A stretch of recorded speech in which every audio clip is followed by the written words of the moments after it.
Hey, welcome back. The notorious Leeuwkop prison in Johannesburg is opening its doors to the media today. The prison is known for all the wrong reasons, including escape attempts and gang fights. Earlier this year, there was a deadly battle between rival gangs.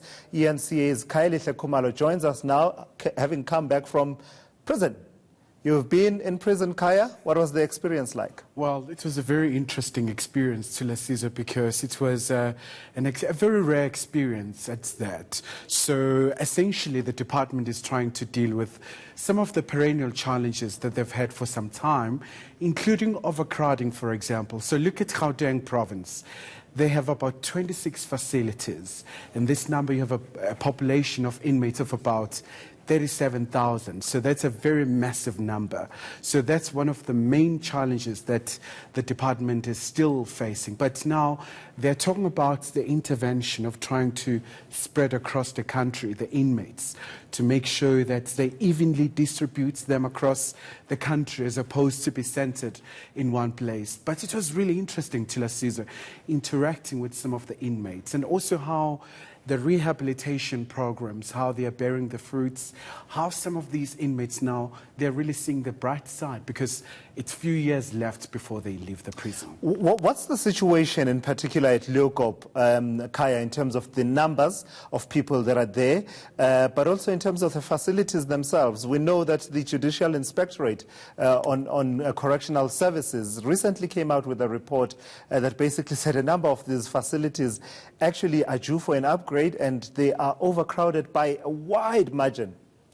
We got an opportunity to enter into one of the cells, and about 46 people were housed in one cell. So it points to the very serious issue that the department is facing. But also, Caesar, it's just a number of challenges. So we also spoke to the nurse who was talking to the issue, for example, the issue of mental illness. Some of the inmates actually do have this particular condition, but also the prevalence of HIV and AIDS. So it's an overcrowding, but also all these challenges.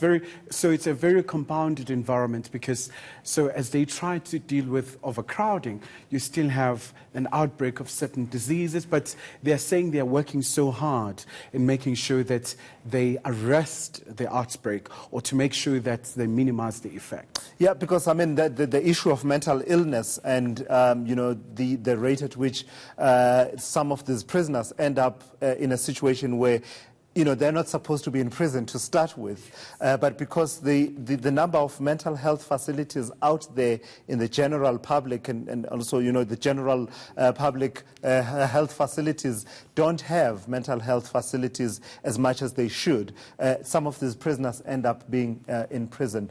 So despite all of these challenges, the department insists that they are still able to carry out these rehabilitation processes, which are really the focus of our correctional system.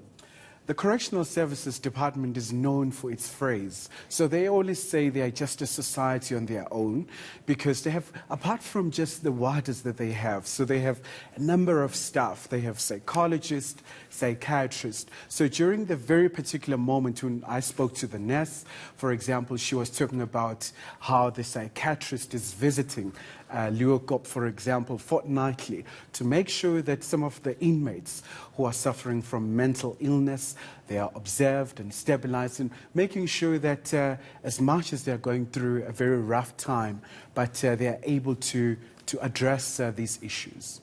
Talk to me about the interactions with the inmates themselves. I mean, that must have been interesting. I mean, this is, part of it is, it's basically having your freedom curtailed and you don't have that much interaction. What was that like when they saw you guys coming in? Well, from their side, I mean, there was a bit of joy. They were shouting and screaming. But Tilas is a very interesting case. So remember, a few years back, there was a case of Boremach. So I met a gentleman by the name of Cobus Pretorius. So he was one of, charged for treason. And so he's serving 20 years in prison.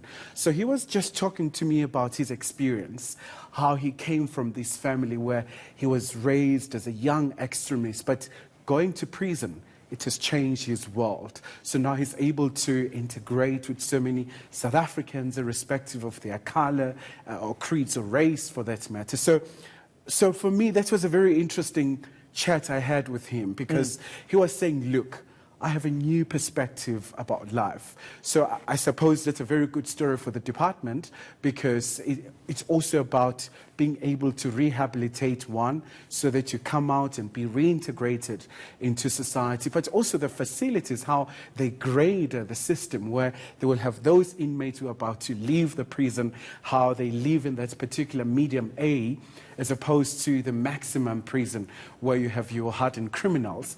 But believe it or not, even Radovan Kratcher is holed up somewhere. Peter, we never got a chance to see him because he lives in an isolated cell. Yeah, I mean, I guess there's really very little doubt as to the reasons why that is the case. Khayelihle Khumalo, thank you so much.